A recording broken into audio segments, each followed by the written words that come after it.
Welcome to my YouTube channel.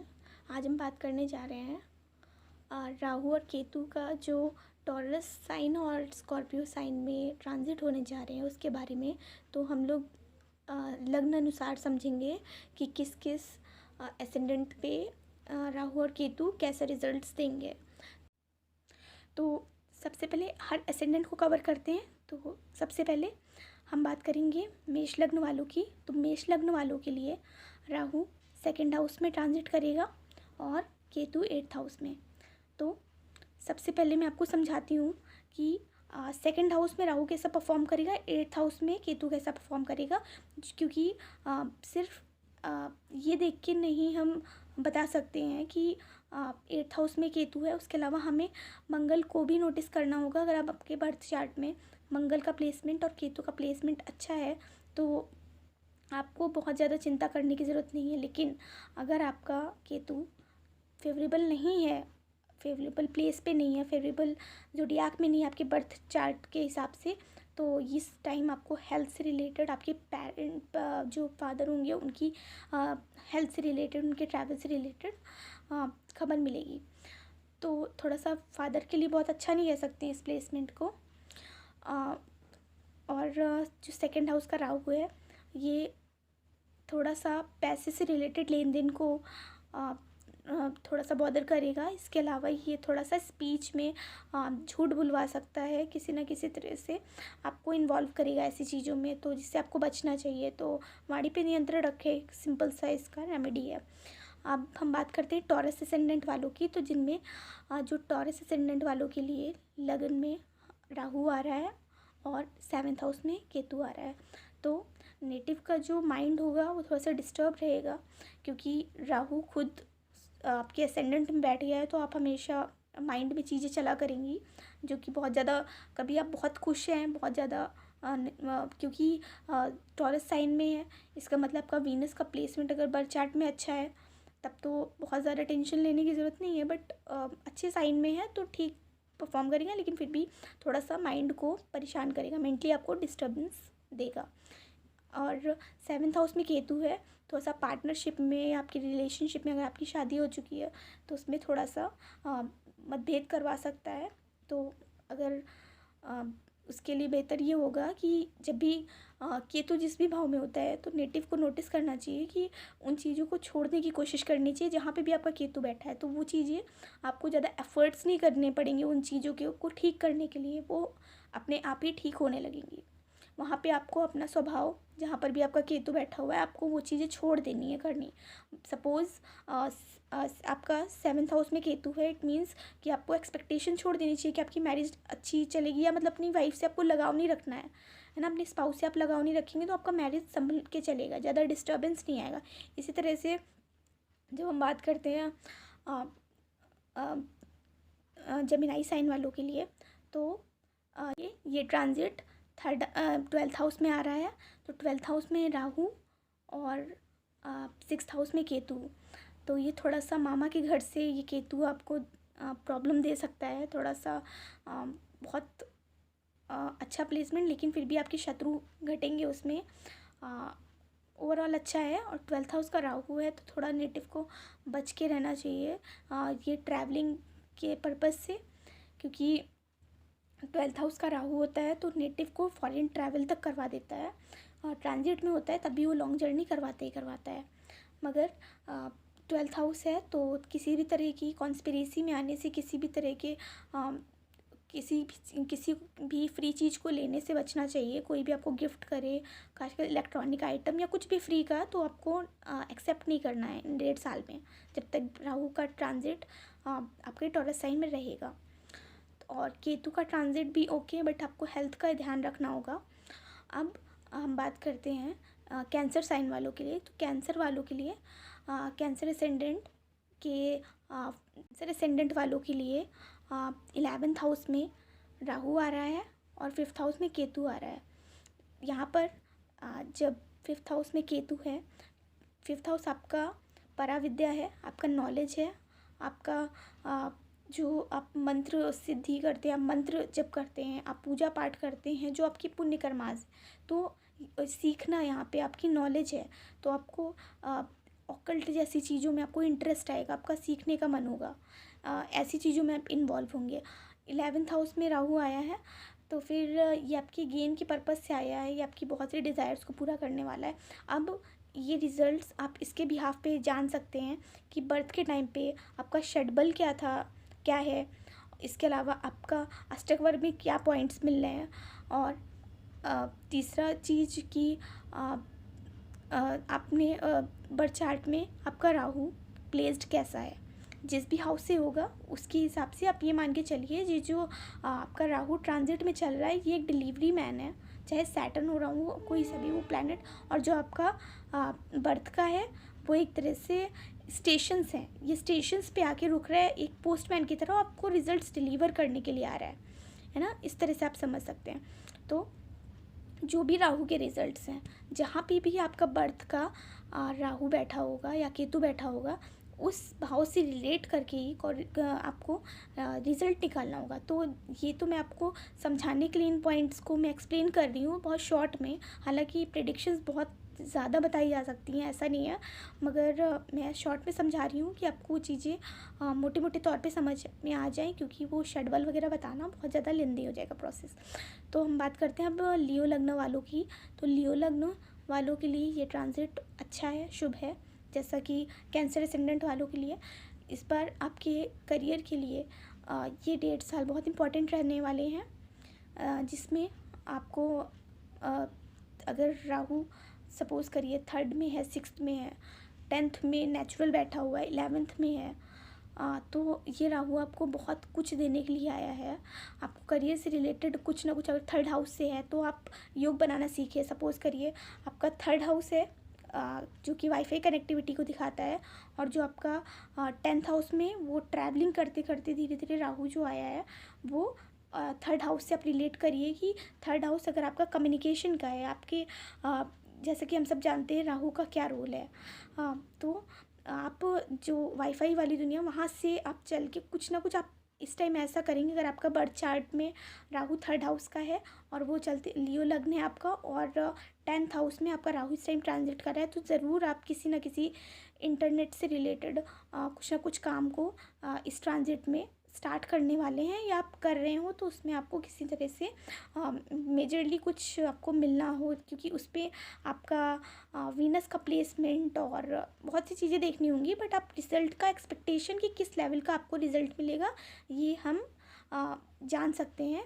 Rahu Ketu की placement से। तो केतु आ रहा है 4th हाउस में, जो कि आपको घर से दूर ले जाने वाला है, और ओवरऑल बहुत अच्छा प्लेसमेंट है लियो लग्न वालों के लिए। और अब बात करते हैं हम लोग वर्गो साइन वालों के लिए। तो वर्गो वालों के लिए, वर्गो लग्न वालों के लिए हमारा जो राहु है वो 9th हाउस में जा रहा है। तो 9th हाउस का है तो फिर आपको लॉन्ग जर्नीज़ तो करनी ही करनी है। इसके अलावा अच्छा प्लेसमेंट है, बट आपको फिर भी कोशिश करनी चाहिए ऐसी जर्नीज़ में। अगर आपका वीनस वेल प्लेस्ड नहीं है, सपोज़ किसी तरह पीड़ित है, 6th 8th 12th में है, तो 12th में तो ठीक है क्योंकि वो नेचुरली वहाँ पे एक्साल्टेड होता है, बट 6th 8th के पोजीशन में ज़रूरी है। तो आप नोटिस करिए कि कहीं ना कहीं जो 9th हाउस होता है वो आपकी लॉन्ग जर्नीज़ है, और राहु आ गया वहाँ पे, तो आपको जो रिलीजियस जर्नीज़ होंगी उसमें आपको थोड़ा अलर्ट बरतना पड़ेगा कि आपको कोई ऐसे लोग ना, ऐसा कुछ ना मिले जिससे आपका लॉस हो उस ट्रैवलिंग के थ्रू। तो ओवरऑल अच्छा है, नॉट सो गुड बट हाँ अच्छा है, ट्रैवलिंग की पर्पज़ से अच्छा है। आप कुछ किसी हायर एजुकेशन के लिए जा सकते हैं। अगर आपका वीनस 9th हाउस में ही बर्थ का है तो हायर एजुकेशन का रिस्पॉन्सिबिलिटी वीनस का हुआ, और राहु एक ऐसे प्लैनेट है जो आपको किसी भी चीज़ को एक्सपेंड करता है। तो ये आपको हायर एजुकेशन के लिए, तो आप उन योगास को 100% एक्यूरेसी के लिए आप रिजल्ट्स को इस तरह समझिए, जो भी बर्थ के टाइम का आपका प्लैनेट का प्लेसमेंट है तो वो कहाँ पर ट्रांजिट कर रहा है, आप कैसे कैसे उसके रिजल्ट्स को प्रेडिक्ट करेंगे, तो वो योग बनाना सीखिए आप लोग, आपको उससे बहुत ही एक्यूरेसी आएगी। अब हम बात करते हैं लिब्रा लग्न वालों की। तो लिब्रा लग्न वालों के लिए जो ये ट्रांजिट जो है राहु 8th हाउस में जाएगा और केतु 2nd हाउस में आएगा। तो आपको अपना जो बर्थ प्लेस है वो छोड़ना ही पड़ेगा। इसके अलावा आप धन से रिलेटेड आप जितना देने लेने के मैटर से दूर रहेंगे या किसी तरह से कहीं मतलब धन से रिलेटेड जो भी मैटर्स हों आप उनमें सावधानी बरतिए।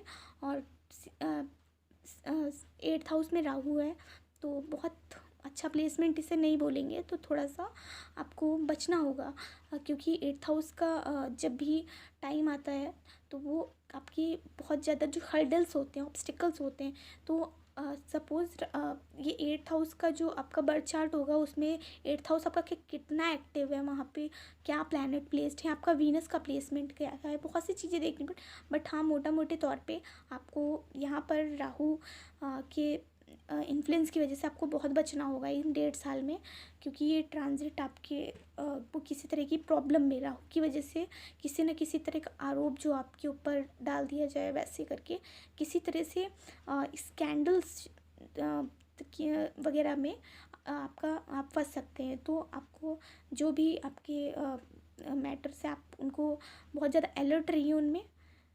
और अब हम बात करते हैं स्कॉर्पियो लग्न वालों की, जिनके लिए जो ट्रांजिट है राहु का वो आ रहा है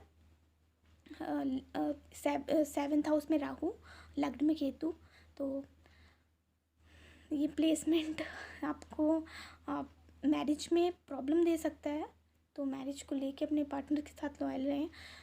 क्योंकि मैं सबका चार्ट तो मैंने नहीं देखा है, लेकिन हाँ देखिए जब भी मैं अगर ऐसा बोल रही हूँ तो ऐसा नहीं है मैं किसी के ऊपर पॉइंट आउट कर रही हूँ, बट हाँ ये आपकी बर्थ चार्ट में जो बर्थ के टाइम के जो प्लैनेट्स हैं उसके बाद जो ट्रांजिटिंग है, जैसा कि मैंने आपको बताया कि आप एक इन प्लैनेट्स जो आपका बर्थ का बैठा हुआ है, आप ये सोचिए कि जो हर भाव है, हर घर है, वो एक तरह से एक स्टेशन है।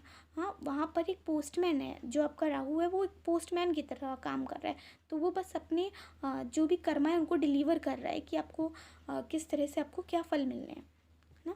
तो ये प्लेसमेंट बहुत अच्छा तो नहीं कहेंगे बट इट्स ओके, बच के रहिए। अब बात करते हैं सेक्रेटरीज वालों के लिए। सेक्रेटरीज लग्न वाले जो है उनके राहु 6th हाउस में आ रहे हैं और केतु 12th हाउस में आ रहे हैं, जो कि अगेन आपको घर से दूर ले जाएंगे और आप कंपटीशन लेवल के जो पेपर्स होते हैं उनमें आप बहुत अच्छा परफॉर्म कर सकते हैं अगर आपका राहु बर्थ का वेल प्लेस्ड है, जैसा कि मैंने पहले ही बताया उस प्रकार से आप जान सकते हैं। अब हम बात करेंगे कैप्रिकॉर्न वालों के लिए। कैप्रिकॉर्न वालों के लिए 5th हाउस में ट्रांजिट हो रहा है राहु का, जो कि ये शो करता है कि अगर किसी तरह से आपके चार्ट में 5th हाउस बहुत ज़्यादा मेलिफिक्स के साथ प्रभावित हो गया, मतलब सपोज़ 7th हाउस का लॉर्ड 5th में बर्थ का बैठा हुआ है तो वहाँ पे ट्रांजिट कर रहा है राहु, तो लव मैटर्स में किसी न किसी तरह का ऑब्सेशन या किसी चीज़ में बहुत ज़्यादा इन्फ्लुएंस, आप बहुत ज़्यादा ऑब्सेसिव हो सकते हैं। तो लव मैटर्स के लिए और सट्टेबाजी ऐसी चीज़ों के लिए आपको मौके मिलेंगे, आप करेंगे भी, बट वो बर्थ चार्ट के अकॉर्डिंग आप देख लीजिएगा, क्योंकि आप सब अच्छे ज्योतिष के जानकार हैं। बस मैं आपको हिंट दे रही हूँ कि आप कैसे समझें कि ये ट्रांजिट को आपको किस तरह समझना है कि आप कैसे रिजल्ट्स आपको आगे आने वाले 1.5 साल में मिलने वाले हैं। इस तरह से जो हमारा 11th हाउस में केतु चला गया, जो कि ये शो कर रहा है कि ये आपको जो सोशल सर्कल से आपको दूर करेगा ये ट्रांजिट, और थोड़ा सा आइसोलेट करेगा थोड़ा साइन वालों के लिए, एक्वेरियस लग्न वालों के लिए ये जो ट्रांजिट है वो राहु का हो रहा है 4th हाउस में और केतु 10th हाउस में जा रहा है।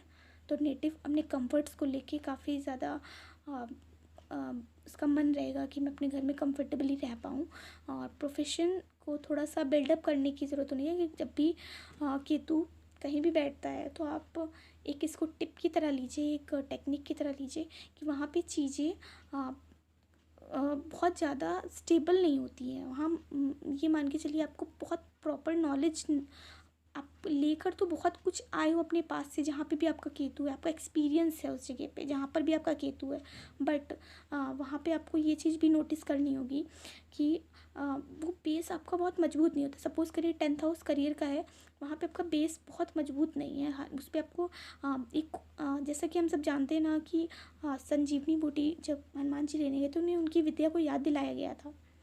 उसी प्रकार से आपको इसमें भी जहाँ पर भी आपका केतु बैठा है उसके लिए थोड़े से एफर्ट्स करने पड़ेंगे, जिससे की वजह से, क्योंकि आपका जहाँ भी केतु है आपका इंट्यूशन काम करता है। जैसे मून कहीं पर भी आपका प्लेस्ड है तो वहाँ के आपके इमोशंस काम करते हैं, उसी तरह से काम करेगी। हाँ, इसी तरह से हमारा जो पाइसेस लग्न वाले हैं, पाइसेस लग्न वालों के लिए ये ट्रांजिट बहुत ही अच्छा है, जो कि 3rd हाउस में जा रहा है। ऐसे लोगों को नई अपॉर्चुनिटीज़ मिलेंगी बढ़ने के लिए, क्योंकि 3rd हाउस का राहु है तो शॉर्ट ट्रैवल्स लगी रहेंगी। 9th हाउस का केतु है तो वो लॉन्ग जर्नीज़ जो रिलीजियस होती हैं उनमें इन्वॉल्वमेंट होगा। हायर एजुकेशन के लिए आप कहीं ना कहीं जा सकते हैं।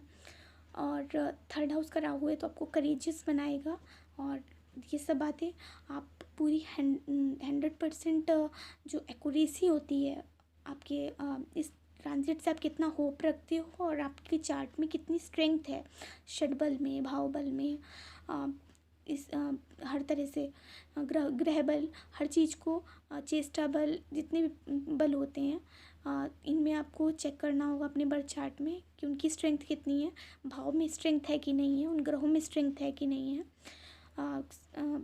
उसी प्रकार से आपको इस ट्रांजिट के भी रिजल्ट्स मिलेंगे।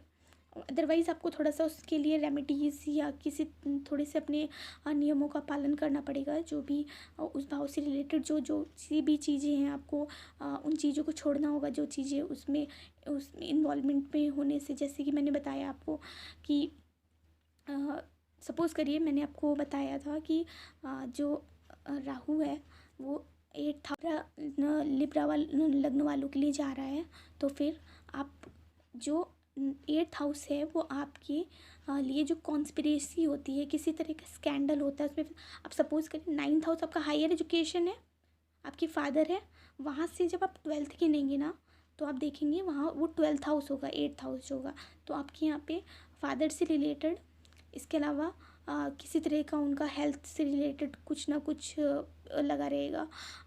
किसी स्कैंडल्स की बात हुई तो आप ऐसी कोई पढ़ाई तो नहीं करने जा रहे हैं जहाँ पे आपको डाउट हो, या फिर वहाँ पे आपका किसी तरह से आपको उस कॉलेज में एडमिशन लेना हो, और एजुकेशन से रिलेटेड कोई लॉस जिसमें आपका पैसा, क्योंकि 2nd हाउस 2nd साइन है वहाँ पे जिसमें राहु प्लेस्ड है, और 2nd साइन और जो टॉरस साइन है ये हमारा रिसोर्स का साइन है, तो धन का साइन है, तो धन की बात आ रही है। इसी वजह से आपको ये श्योरिटी रखनी होगी कि आपका जो भी आप हायर एजुकेशन में आप अपना पैसा लगा रहे हैं वो गलत तरह से तो नहीं जा रहा है।